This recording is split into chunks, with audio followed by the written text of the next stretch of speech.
Welcome to Reporter's Notebook, where we talk to the Washington Examiner's top journalists about the stories breaking on their beats. I'm Jim Antle. I'm joined today by energy and environment reporter Breanne Deppisch. Breanne, the White House had a pretty big announcement this week about the Strategic Petroleum Reserve. What did they announce?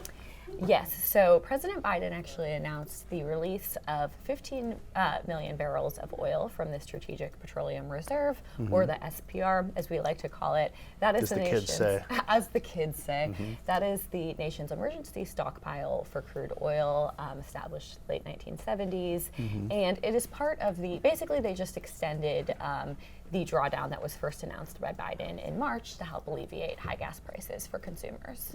So now, is this more or less in response to the OPEC Plus move, or the fact that gas prices were starting to tick up a little bit? What was the reasoning behind doing this now? A little bit of both. The OPEC announcement to cut production was expected to drive prices higher ahead of the midterms, which didn't please the White House. Right. So they saw this as sort of extending the sales as sort of a short-term measure.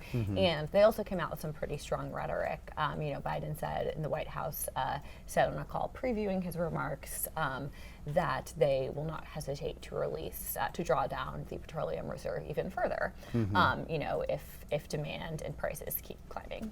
Are there concerns about drawing it down too much, especially since this seems to be based really on domestic, pricing and political concerns? Yeah, absolutely. These are concerns that I think the Biden administration has tried to wave off a little bit, but definitely concerns that have come up repeatedly in my conversations with sources and my own reporting. A lot of folks say that it's, they've said it's not an ATM machine, right? You can't just go and drain it further, and it's also not it's not an energy policy, right? You can't just continue to release these, especially when the Biden administration said it doesn't plan to begin replenishing the oil it's depleted until after prices drop beneath $70 a barrel, I believe, which is unlikely to happen anytime in the near future. So is anyone worried that it's going to get too depleted, or? Absolutely, and there's a couple things that could influence that in the coming months. So the first is obviously China. China is the world's biggest importer of crude oil, and they're signaling, Bloomberg reported earlier actually, that they are potentially, they're weighing the easing of some COVID-19 restrictions. So they've reduced their demand due to lockdowns and things like that caused by the COVID outbreak. If they start returning to normalcy, we're going to see their oil demand increase significantly. That's going to put a further strain on markets in conjunction with the OPEC cuts. And then December 5th is the next date to watch. That is when the EU embargo on Russian seaborne crude is going to go into effect, as will the G7 Russian oil price cap. Russia has threatened to cut production in response to those things and to halt exports to anyone who takes part in the price cap.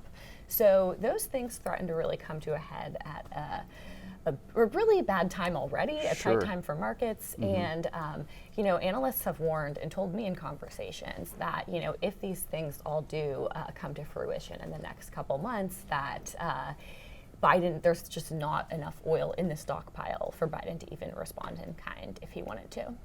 Obviously, Putin's price hike has always been one of the talking points about why gas prices are high when they're high. But there's also been some talk about the oil companies and price gouging and energy producers.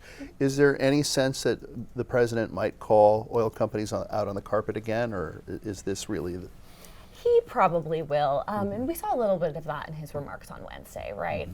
He seems very willing to, he did call on actually oil and gas companies to pass their savings on, noting that although there have been some savings, I believe 60 cents per gallon, the White House said, he said that there would be even more if these oil and gas companies were not price gouging, as he has repeatedly accused.